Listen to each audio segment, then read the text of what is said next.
हे बेटा बेटी, ये नर्मदा के लाल गणेश जो सेगांव में अन्न से प्रकट हुए, जूठन जहाँ फेंका गया था वहाँ प्रकट हुए, जो उनकी कथाओं को सुनेगा, 21 अध्याय में इनकी कथाएं पूरी हो रही, जो 21 इन मणियों को पिरोएगा, गजानन महाराज के 21 उपद्वारों को कंधे से कंधा मिलाएगा और उद्यापन करके गणपति की पूजन करेगा धूलुआ से, उसकी बात निराली रहेगी।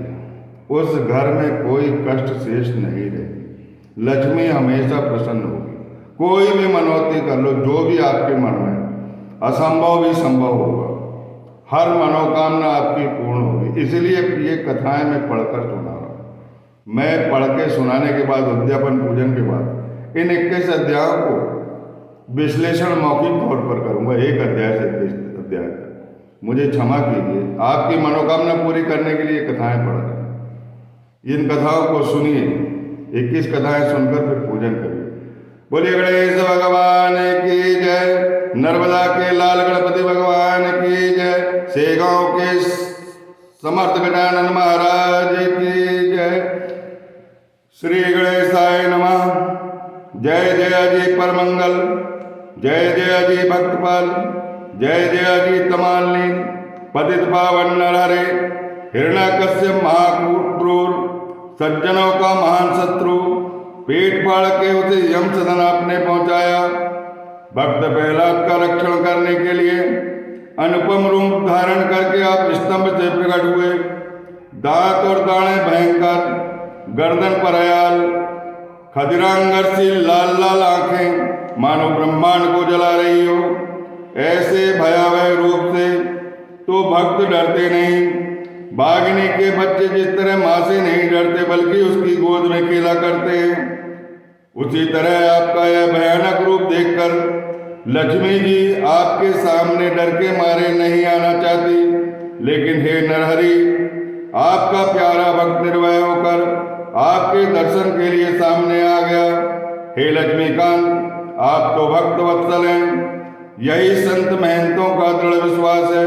भक्त के मनोरथ आप हमेशा पूरा करते हैं, इसे आप कभी ना नहीं करते। हे ऋषिकेश, अपने बचनों पर डटे रहें, अपने प्राण पर डटे रहें। हे पांडुरंग, आपके पास आए हुए दासगणों को निर्भय बना दीजिएगा। अष्टो गजानन महाराज के कुछ भक्त अकोला में रहते थे। जब कभी महाराज का मन होता था अकोला चले जाया करते थे। चापड़ गांव के बापू कृष्ण, खटाऊ सेठ जी का परिवार, गोंडू लाल का लड़का जिसका नाम था बच्चू लाल, जीजाबाई पंडित आदि भक्तों के नाम कहाँ तक बताएं। एक दफा गजानन महाराज अकोला आए और खटाऊ जी की मील में ठहरे। विष्णु सा नाम का एक मलकापुर में गजानन महाराज का भक्त था। उसने मन में निश्चित किया कि महाराज को इस बार मलकापुर ले चलेंगे। इसीलिए उसने भास्कर पाटिल के जरिए महाराज को न्योता दे दिया। पाठक अच्छी तरह से जानते होंगे कि इसी भास्कर ने अन्य गांव में समाधि ली है। यह इसके पूर्व की कथा है। भास्कर पाटिल महाराज के पास था, जो उनकी देखभाल किया करता था। भास्कर का शब्द महाराज मानेंगे, इसके बारे में विष्णु सा को पूर्ण विश्वास था। भास्कर महाराज से बोला कि हम मलकापुर जाएंगे, क्योंकि आपका भक्त विष्णु सा न्योता देकर चला गया है। अकोला में जो भक्त है उनकी मनोकामना आपने पूर्ण कर दी। अब मलकापुर में आपके जो भक्त हैं वो आपकी ओर टकटकी लगाए देख रहे हैं, उनकी भी मनोकामना पूर्ण कीजिए। इस पर भास्कर से बोले कि मैं मलकापुर नहीं जाऊंगा, मुझे वहां ले जाने का आग्रह मत करो। अगर ले जाने की जिद पकड़ोगे तो तुम्हें पछताना पड़ेगा। मैं बिना आगे पीछे नहीं सोचे बगैर नहीं बोलता हूँ। अगर रस्सी ज्यादा खिंच जाए तो बीच में टूट जाएगी, इस बात का ख्याल रखो। मैं यहाँ से इस वक्त कहीं और नहीं जाऊंगा, ले जाने का प्रयत्न न करो। फिर भी भास्कर बोला, हे गुरुराज, आपको मलकापुर चलना ही पड़ेगा। यही मैं आपसे प्रार्थना करता हूँ। मैं आपका लाडला प्यारा भक्त हूँ, इसी से मैंने विष्णु सा को शब्द दे दिया है। कि महाराज को जरूर मलकापुर ले आऊँगा, इसीलिए मैंने जो उससे वादा किया उसे निभाने के लिए आपको चलना ही पड़ेगा। अब चलिए रेलगाड़ी में बैठ जाते हैं। इस तरह विनती करके वह 12 लोगों के लिए एक डिब्बा आरक्षित कर लिया। अकोला स्टेशन पर महाराज रेलगाड़ी के छूटने तक एक जगह बैठे रहे, न किसी के साथ बोले, न इधर इधर घूमे। आखिर गाड़ी छूटने की घंटी हो गई। तब महाराज ने भास्कर को पता न लगे एक अद्भुत लीला कर डाली। जो डिब्बा आरक्षित किया गया था उसमें महाराज नहीं बैठे। महाराज की दिगंबर मूर्ति डिब्बे में देखकर सब औरतें डर गई और किसी ने एक तल्ला दे दी। वो जनाना डिब्बे में बैठ गए थे। पुलिस अधिकारी वहां उपस्थित हो गया और महाराज को पकड़कर खींचते हुए बोला कि अरे पगले नंगे पीर, तुझे कुछ अकिल नहीं है क्या? यह जनाना डिब्बा है, यहाँ नंगापन नहीं चलेगा, तुम यहाँ क्यों बैठे हो? इतना सुनकर महाराज ने उसे धक्का दिया। किसी तरह उसने हाथ छुड़ा लिया और लड़के स्त्रियों के बीच में बैठ गए। उन्हें पुलिस अधिकारियों का कोई डर नहीं लगा। बाद में वह अधिकारी स्टेशन मास्टर की तरफ दौड़ा गया और सारी बात बताया। जनाना डब्बे तरफ आने के लिए विनती की। दोनों डिब्बे के पास आए तो स्टेशन मास्टर ने देखा कि योगीराज जनाना डिब्बे में आराम से बैठे हैं। स्टेशन मास्टर महाराज को जानते थे। इससे वह पुलिस अधिकारी से बोला कि महाराज को इसी डिब्बे में जाने दो, वे तो महान संत हैं, चलते फिरते ईश्वर हैं, इनसे औरतों को कोई कष्ट नहीं होगा। यह बात सुनकर अधिकारी बोला कि मैंने अपने सीनियर अधिकारी को तार से यह बात बता दी है, अब मेरे हाथ में कुछ नहीं रहा है, इससे आप जैसा ठीक समझे वैसा कीजिए। स्टेशन मास्टर ने अपनी हट माथे से उतार दी और आदर के साथ उसने महाराज से विनती की, हे गुरु महाराज, कृपया करके नीचे उतर जाइए, कानून का उल्लंघन मत कीजिएगा। यह विनती सुनकर महाराज नीचे उतर आए। महाराज पर मुकदमा चलाया गया। जठार साहब के कोर्ट में मुकदमा शुरू हो गया। जब महाराज नीचे उतर आए तो रेलगाड़ी नहीं छूट रही थी। बड़ा चमत्कार हुआ। जब तक महाराज रेलगाड़ी में नहीं बैठे तब तक रेलगाड़ी चालू नहीं हुई और सेगांव में पहुंचने के बाद जठार साहब के कोर्ट में मुकदमा शुरू हो गया। मुकदमा सुनाने की तारीख तय हो गई। पूछताछ का काम सेगांव में शुरू हो गया। बापू साहब जठार पूछताछ के लिए सेगांव आ गए और डाक बंगले में ठहर गए। अकोला के वेंकटराव देसाई कुछ काम के लिए सेगांव आए थे। मुकदमे की बात कानों कान फैल गई। इससे डाक बंगले की तरफ लोगों की भीड़ लग रही थी। क्या हो रहा है इसकी जानकारी न होने से वेंकटराव देसाई ने जठार साहब से पूछा कि आज कौन सा मुकदमा चल रहा है जिसकी वजह से लोगों की इतनी भीड़ इकट्ठी हो रही है। जठार साहब आश्चर्य व्यक्त करके बोले कि आपको मालूम नहीं है क्या, आपके गजानन महाराज नंगे घूमा करते हैं, इससे पुलिस ने उन पर मुकदमा चला दिया है। आज उसकी सुनवाई होगी, इसीलिए मेरे ख्याल से यहाँ लोग इकट्ठा हो गए हैं। यह सुनकर वेंकटराव बड़े व्यथित हुए। बड़ा दुख हुआ उनको और जठार साहब के सामने हाथ जोड़कर बोले, कृपा करके इस मामले को रफा दफा कीजिए। श्री गजानन महाराज की महत्ता सभी लोग जानते हैं। वो साक्षात अन्न परब्रह्म है। वे तो मानो साक्षात भगवान की मूर्ति है। वैदेही औलिया हो जाने से वे मुक्त और बंधन रहित है। उन पर मुकदमा चलाना यह एक भूल है जिसे यहीं स्थगित कर देना उचित होगा। उस पर जठार साहब बोले कि आप तो कानून जानते ही है, इसका सोच विचार पुलिस विभाग को पहले से ही करना चाहिए था। वे लेखनिक से बोले कि किसी को बेचकर गजानन महाराज को यहाँ लाओ। लेखनिक ने एक जवान पुलिस को यह काम सौंप दिया। आते ही वो महाराज से बोला कि साहब ने कचहरी में आपको ले जाने के लिए मुझे भेजा है। आप बगैर जोर जबरदस्ती के मेरे साथ चलिए, अन्यथा मुझे घसीट कर ले जाना पड़ेगा। पुलिस की यह बदतमीजी देखकर महाराज उससे बोले कि मैं यहाँ से नहीं उठूंगा, जरा मैं तेरी ताकत देख लूँ। और हाथ पकड़ लिए उसका और कहने लगे, छुड़ा ले अपना हाथ अगर तेरे में ताकत है तो। महाराज ने जब उसका हाथ पकड़ा तो पुलिस छुड़ाते छुड़ाते थक गया। जोर से पकड़ने के कारण खून का प्रवाह बंद हो गया। उसे चक्कर आने लगा। अति दुख के कारण वह परेशान हो गया। महाराज को लाने के लिए भेजे गए पुलिस के आने में देर हो गई। महाराज को लाने के लिए वकील वेंकटराव देसाई को भेजते समय जठार साहब उनसे बोले कि आप खुद ही जाकर विनती पूर्वक महाराज को ले आइए।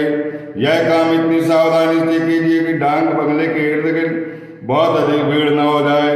इतने में संदेश आया कि महाराज ने अपनी लीला से पुलिस का हाथ पकड़कर अपनी जगह पर बिठा लिया है। बाद में देसाई मठ में आए और भक्त से बोले कि महाराज को धोती पहनाइए।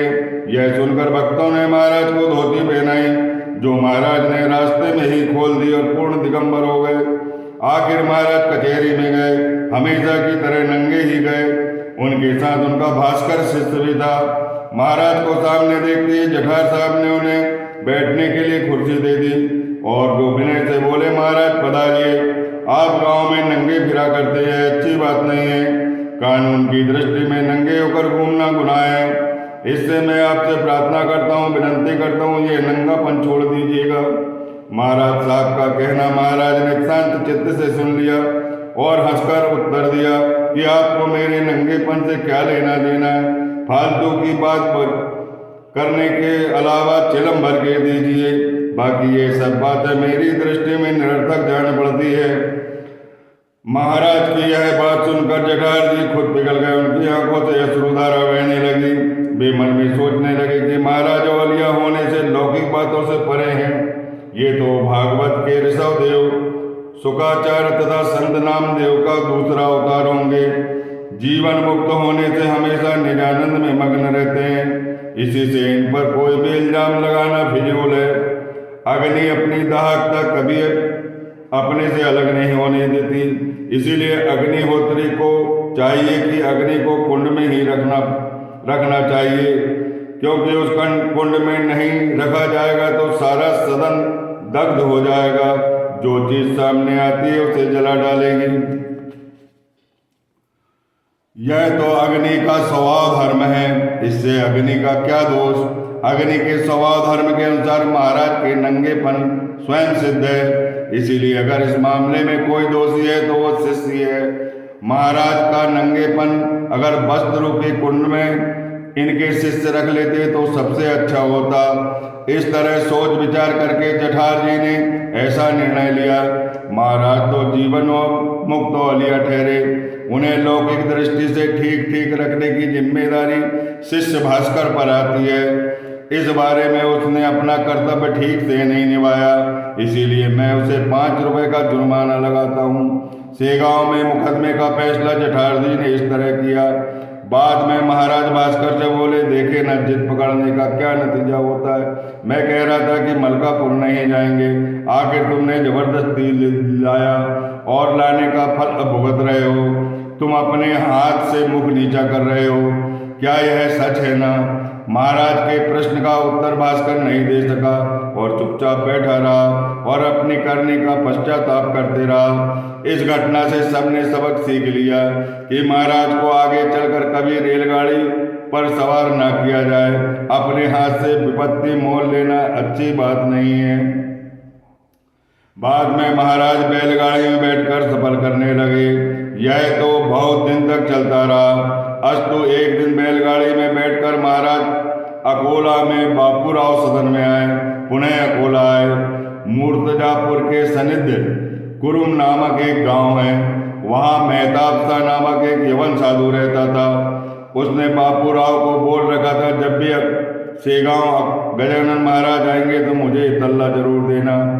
इसके अनुसार जब महाराज अकोला आए तब वह खबर देने के लिए उसने एक आदमी कुरुम ग्राम भेजा।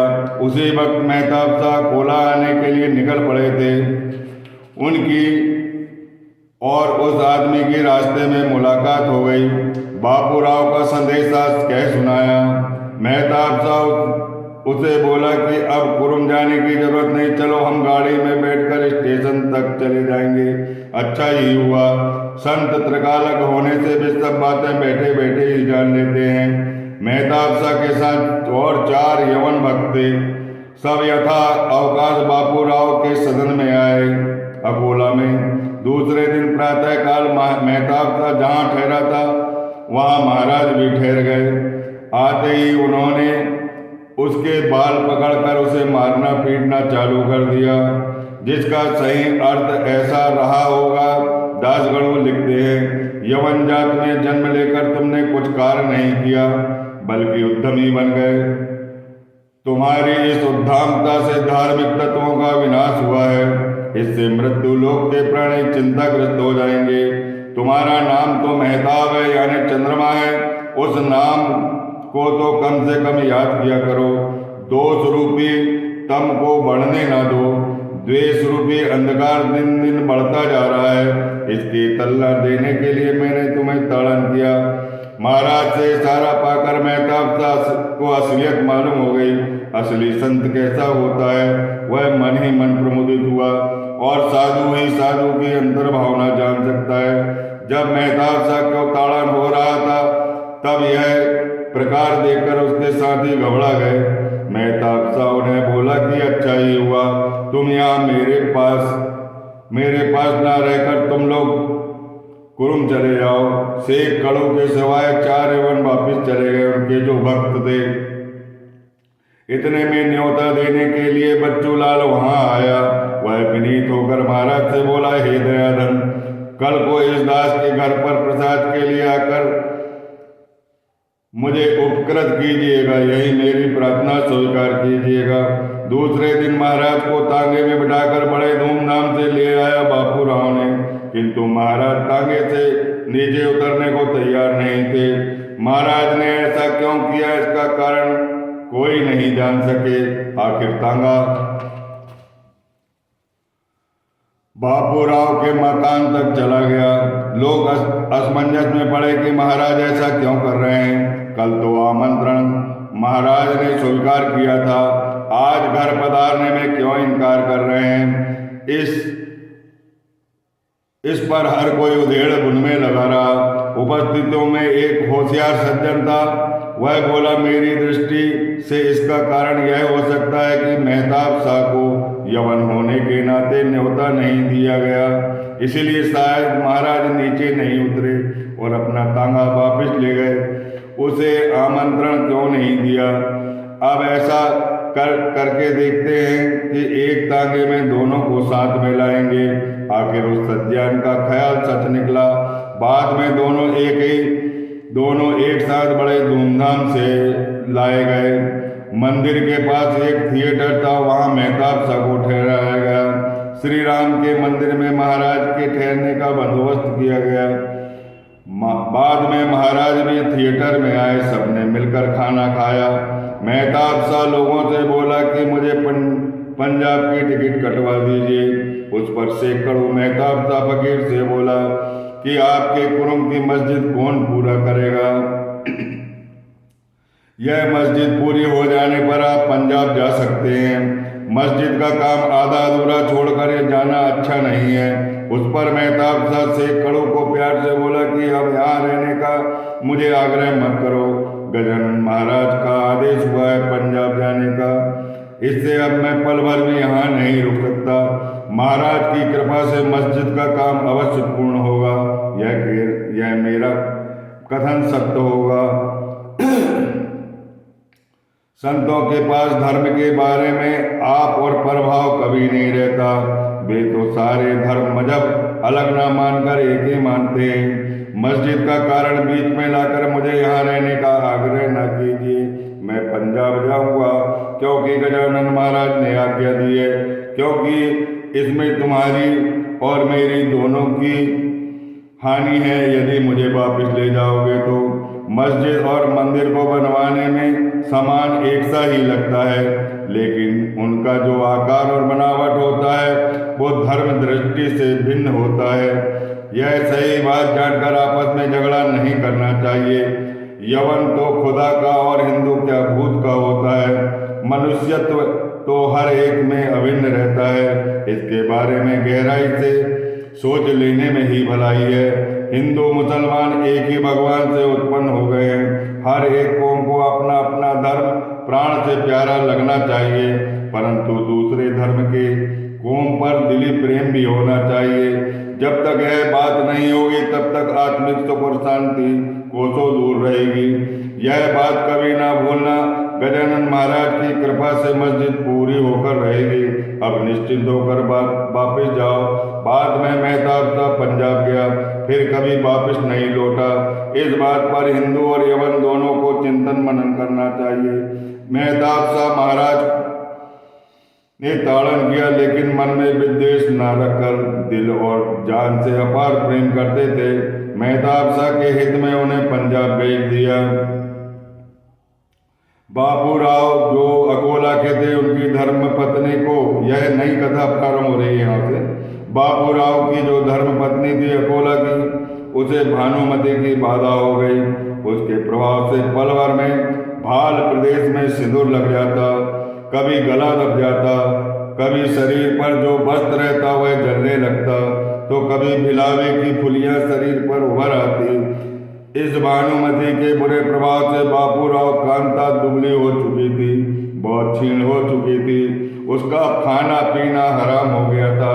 पत्नी को जो बाधा हो गई थी, उसका इलाज करने के लिए अकोला से मांत्रिक को बुलाया गया, लेकिन मांत्रिक ने अपने काम में असफल रहा।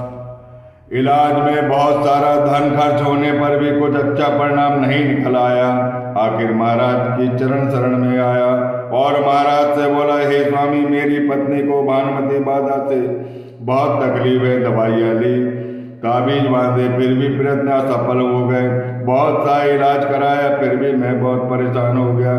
अब मैं बहुत तंग आ गया हूँ। आपके श्री चरण मेरे घर पर लगे हैं, फिर भानुमति यहाँ कैसे ठहर सकती है?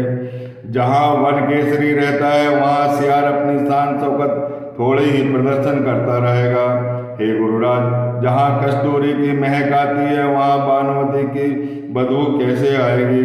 इस तरह वह व्याकुल होकर बापू राव ने महाराज से मिन्नतें की, तो महाराज ने बापू राव की कांता की तरफ एक बार कृपा दृष्टि से देखा, तो पल भर में ही उनकी भानुमति बाधा यूं ही चली गई। सच है, सिंह के आगे बंदर की मरकट लीला कब तक चलती रहेगी? अस्तु एक दफा घूमते घूमते महाराज बंधु नरसिंह स्वामी से मिलने आकोट गए। उनके मठ के पास एक कुआं था। महाराज वहां गए।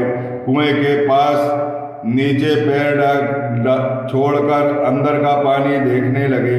महाराज की यह कृति कौतूहल के साथ सभी लोग देखने लगे। नरसिंह महाराज बोले कि अरे बंधु, वहाँ क्या हो रहा है?